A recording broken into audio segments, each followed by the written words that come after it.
one of the things about this event has just been how many great organizations are coming and joining us from around the world.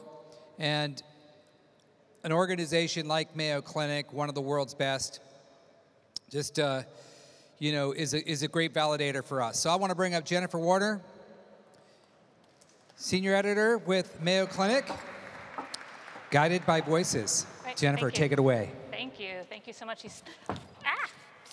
Stole my line about have you heard of Mayo Clinic? All right, let me get this first slide. All right, so I am here to tell you a little bit about the Mayo Clinic and why we feel voice-enabled content is important, not only as a health information provider, but also as a healthcare provider as well.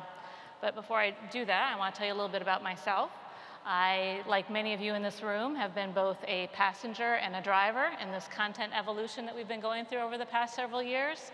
I started out in print journalism at Time Magazine in their Moscow bureau, and then I went into TV news for ABC News for a while, and then I kind of got into health reporting with ABC, and then moved on with the wave of all the .com boom, working for CBS Health Watch and then WebMD before joining Mayo Clinic in 2014. At the Mayo Clinic, I am a senior editor, and I work on content strategy as well as these voice-first initiatives. So, one reason that Mayo, there's probably a really good reason why when he said, have you heard of Mayo Clinic, and you all nodded yes. Why would this small clinic in rural Minnesota, run by two brothers, how has it become this internationally known and respected organization that it is? Well, a lot of that comes back to our founding principle, and that founding principle is that the needs of the patient come first. So what that means in terms of patient care, well, that's something that you could probably ask the more than 1.3 million people from over 50 states and 136 countries that were cared for by the Mayo Clinic last year. But it also guides our mission as health information providers.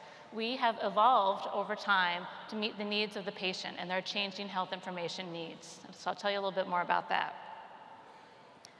So we've been providing health information for a long time. We started out as a clinic. I know earlier this morning we were talking about who's the oldest company here. 150 years. Anyone? Anyone? So I think we get the prize for the oldest company, and if we can evolve to meet those changing needs of the patient, you can too. So we started off in the 1900s by providing printed patient information for our patients to empower them to effectively manage their health. And what you see here is an example of a patient education flyer for patients with diabetes from the early 1900s. Then the next major evolution came with the evolution of the web. And Mayo Clinic was one of the first organizations to start a health information website. It was called Mayo Clinic or Mayo Health Oasis in 1995. That evolved to become mayoclinic.com and is now mayoclinic.org.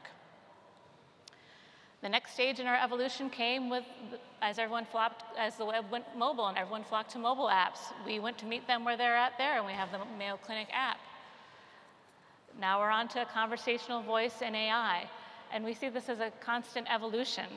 Now, every time we look at each of these different channels and we view them as additive channels. So that means that when we take on another, we're not abandoning the previous channels. We're adding them to our toolkit, enabling patients to get, and consumers to get the information they want, how and when they want it.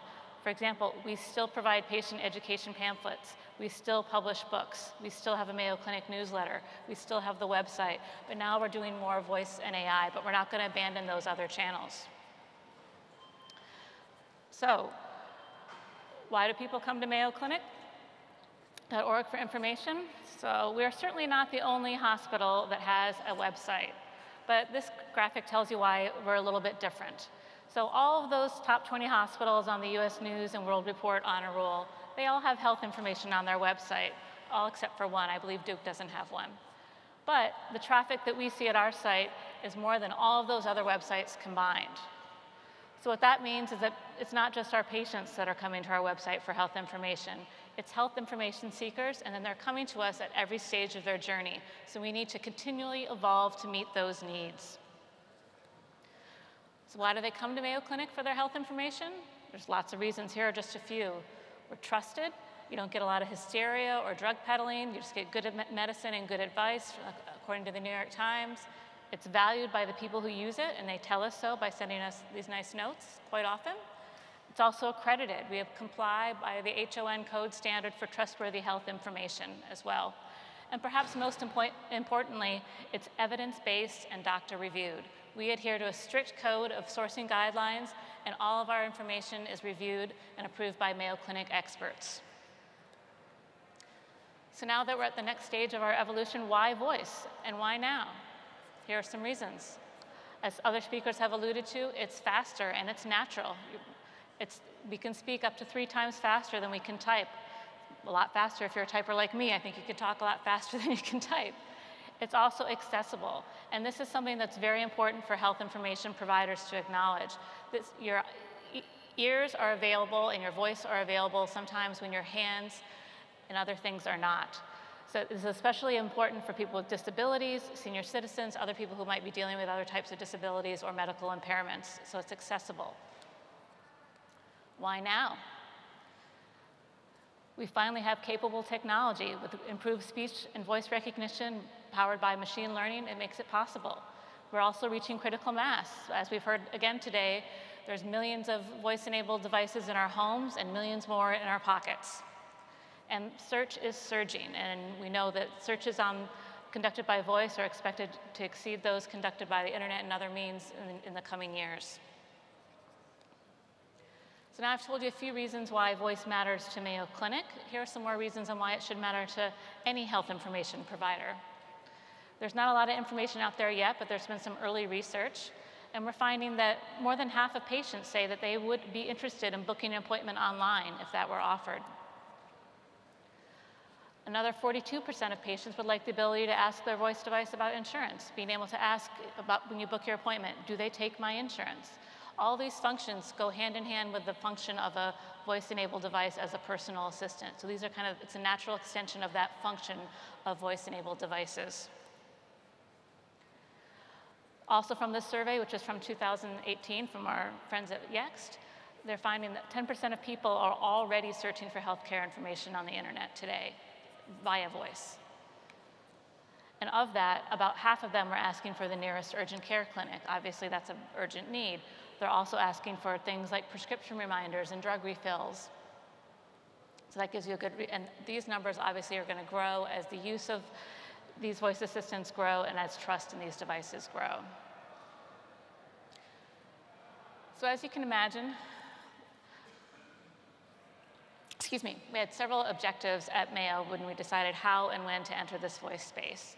We knew that we wanted to be among the first major health brands to enter the voice market. We wanted to learn how to optimize our existing health information, our large health library. We wanted to learn how to use what we already had to deliver it to new clients and new channels, such as with voice. We knew we were going to have to invest in innovation and speed to accomplish these goals. And we wanted to start small and apply those learnings to inform future processes, roles, and technology. So what that all means is that we decided to adopt a crawl, walk, then run approach. So what's that first step? That first step is crawling. So we knew we already had daily health information being published through the Mayo Clinic News Network. So we thought, let's start there. So we started there with a flash briefing skill for Alexa, with dynamic content being published every day with that skill. With that experience under our belt, again, informing those future processes, our next step in walking was creating the Mayo Clinic First Aid skill for Alexa. We knew that we wanted to come up with something that would that would appeal to a broader audience and provide practical information on a range of issues.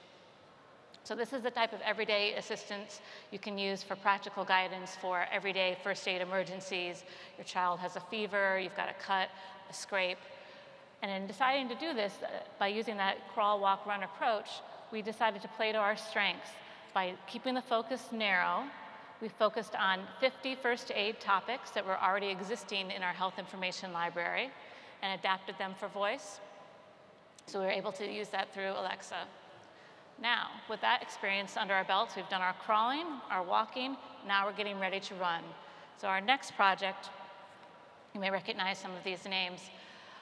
We're currently in the process of creating voice-optimized health information for a variety of voice-enabled devices, including some of the ones that are speaking here today.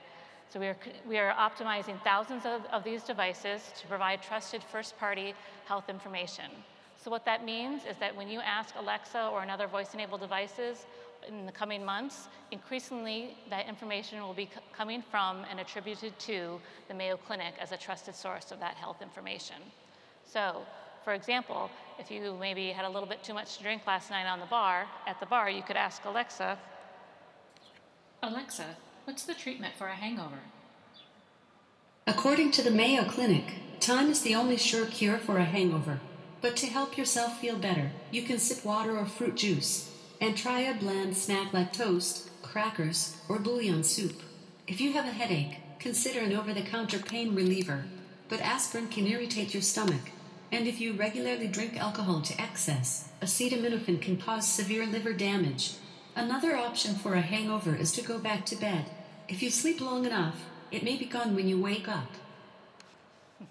So don't go back to sleep just yet. I've got a few more things to say. So you'll increasingly be able to hear that information on not only Amazon Alexa devices, but also Google Assistant devices. So how do you get from here to there? How do you adapt content for voice delivery?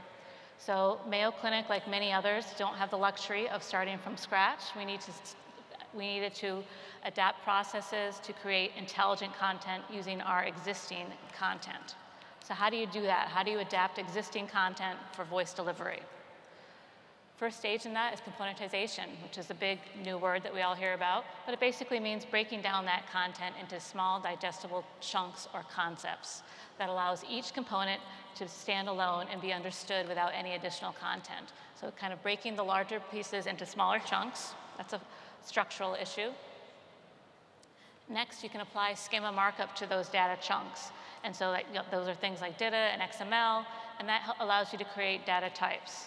So in our case, you could create a data type called symptoms voice, or symptoms online, or symptoms patient education, varying different types of formats for different structures and delivery. Then you can also create maps that allow you to arrange those different data types for different delivery using mapping. And what this does by applying that schema markup is it makes the content understandable to not only humans, but also to machines. So it's machine readable and understandable. At Mayo Clinic, we took this to the next level. We decided to develop a master content model for omnichannel delivery. And what this does is it helped us with our definition of content types, as well as the processes and systems to go along with that. And it specifies the relationships between those different concepts. So I'll tell you a little bit more about that master content model for those of you who may not be familiar. So what it is it's a structured single model that allows you to define how all of your content assets are going to be used in each stage of its life cycle. It allows it to be authored by multiple parties, managed by multiple parties for maximum use and maximum efficiency. So what this does is it gives each player in each of these three processes in the authoring, management, and delivery clearly defined roles. And this increases efficiency and reduces resources needed to create products. But I should emphasize that it doesn't completely eliminate the need for some customization to meet your client needs. And another thing it does is it allows you, with the management, and since you've broken everything up into the small pieces, is that it reduces things like manual cutting and pasting. Raise your hand if you've ever had to cut and paste content to fit one or more different client delivery needs. So this helps you address some of those issues. Some more of the benefits of this master content model for voice is that it does facilitate that omni-channel delivery.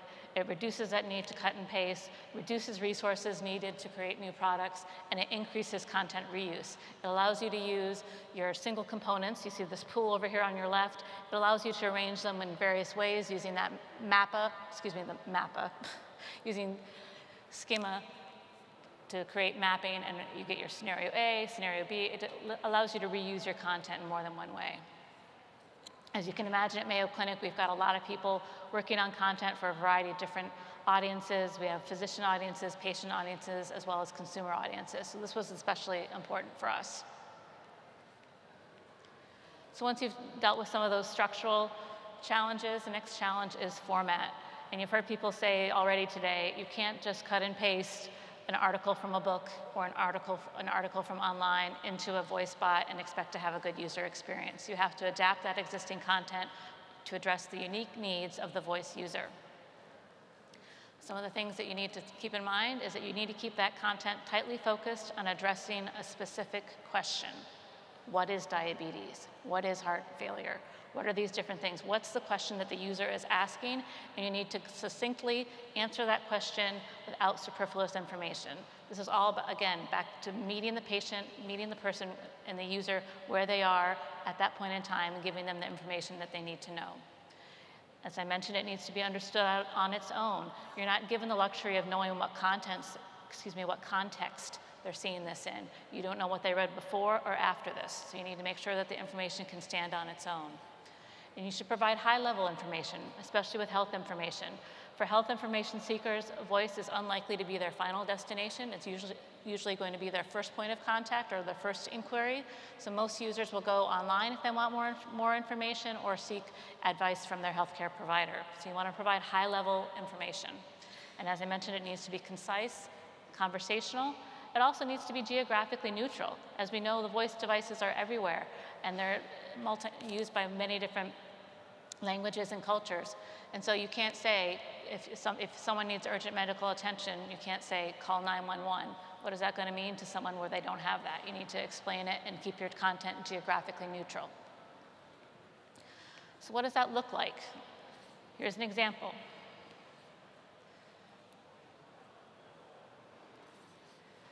So all the content creators are now choking because it can be brutal. You have to abridge the content. This is an example from heart failure risk factors. There are a lot of heart failure risk factors. As you can see, you can't just cut and paste that long list of risk factors and put it into a voice delivery. No one's going to understand what you're saying, and it's not going to be a good user experience. So you have to focus your answer on delivering the vital information that the user needs at that moment. In this particular example, we tightened up the bullet points, we grouped like risk factors together, and did other things like that to create a more conversational tone, and we drastically shortened it, okay? So if they do want to get more information, again, they can go elsewhere for the secondary information. It's not intended to be the end information.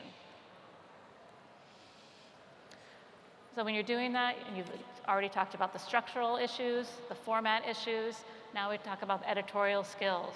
So adapting content for voice is a new skill set for writers and editors. You have to hire and train appropriately, and it is not a one and done situation. You can't just have a one-day training and then expect them to be able to do it. You have to provide continuous feedback for continuous improvement. This is an evolving skill. It's getting better and better, and you want your product to get better and better as well. The next challenge has to do with technology. So again, as I mentioned in the development of the Mayo Clinic First Aid Skill for Alexa, we had to recognize our strengths and play to our strengths as a trusted health information provider. If you need help with other aspects of it, you need to seek out partnerships with industry leaders so you can utilize their expertise and focus on your strengths. So as I mentioned with the Mayo Clinic First Aid for Alexa, we partnered with Orbita, and also for help with our information architecture and the master content model, we worked with Simple A. So now the final challenge that I want to talk about is privacy. So this could be the ultimate challenge for voice providers. It's a concern for everyone, but it poses a unique challenge to healthcare and information providers. Healthcare providers are bound by the strict ethical codes of HIPAA regarding patient privacy and patient information, and also by legal and ethical concerns as well. So you have to be careful in being sure that you're addressing these at each stage. For example, with the Mayo Clinic First Aid Skill for Alexa, we needed to include a disclaimer the first time the user used the skill to remind them to seek emergency medical attention in the case of an emergency, and that use of the tool should not be construed as medical advice. We didn't want to have to play that in front of every single answer that they asked, so we had to use non-identifiable cookies that we could attach to the user with non-identifiable information, so Alexa would know if this user had used this skill before, had already heard the disclaimer, and so they wouldn't have to repeat it at each time. So those are just some of the ways that Mayo Clinic is looking at addressing those privacy concerns, and we'll continue to address those as we develop more products. But I hope I've shown you a few ways here how we have evolved by listening to voice, and we were guided by voice in our different ways of evolving to meet the evolving needs of the patient and consumer. And I welcome your questions. Yep. Any questions? Yes. Mm-hmm. Mm-hmm. Yeah. So what I heard is the questions about budgeting. How did we know how to budget for this, to starting in the crawl, walk, run approach? Not so much involved with the budgeting side, I'm more on the editorial side, but I think that was a big part. As you can imagine, I mentioned Mayo Clinic is 150 years old, and editorial is not the biggest department at Mayo Clinic. So we had to present a case and get buy-in from, obviously, from the practice as well. But we had to, it's kind of a proof of concept model, same as you would with any kind of medical research. So we had to show that we could do something small, do it well, have positive feedback before we could get funding to move on to these larger products. So we did have to start small, just as more of a proof of concept type thing to show that it could enhance, not only brand recognition as well as user visits and patient satisfaction, that type of thing as well. So. Any other questions? Somebody over in the back. Okay.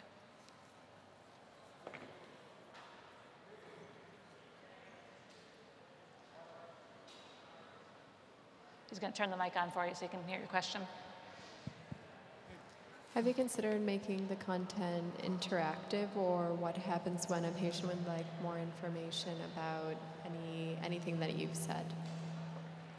So can you repeat the first part again?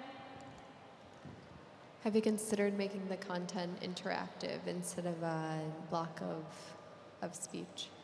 We do have interactive. Actually, the Mayo Clinic First Aid skill for Alexa is interactive, and the answer that you get depends on the information that you provide. So she'll ask you and guide you through its dynamic content.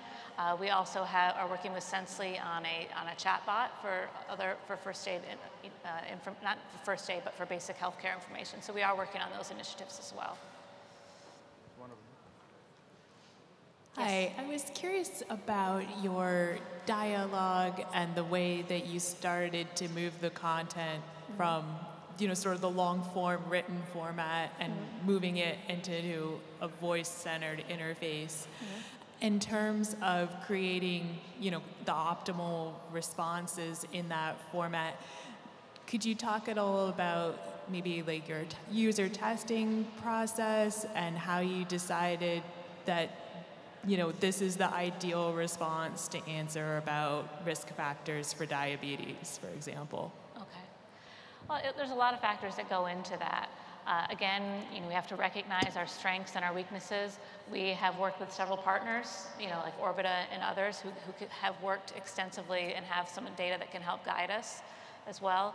We're also, just trial and error. We literally did a round table and read things to each other. And because we're so used to our certain .org form that it really took a while for us to kind of understand how things would sound as opposed to how they were read. So it's definitely evolving, and I'm talking like in weeks and months. It's not like a year-long thing. It's happened really quickly as this has evolved. But it has been a lot of seeking information from the experts and just trial and error, as well as leaning on our experts and there's physician advisors that work with us and that can make sure that we're including and not leaving out important information. So, for example, if we are condensing a long list of risk factors, I would never say the risk factors of diabetes are 1, 2, and 3. I might say some of the most common risk factors are this. Less common ones are this. Or in children, you might experience this. So we have to be clear when we are abridging it. So it's clear that there might be some other lesser known things there and they should seek more information. One more question. Yeah. Hi, I was just curious, because at the end of the day, you guys are still a business, so do you guys actually make any revenue from these skills or anything, or is it just purely like help and all that? There's a lot of reasons why we do it. I mean, one is brand recognition. It does drive patients to our site as well, and we do work with other partnerships and have various relationships with other partners as well. So, but we do view it as our primary mission of putting the needs of the patient first and empowering people to make good health decisions. So it is part of our mission, and we are a nonprofit. Let's give it up for Jennifer Warner. Thank you. Thank you.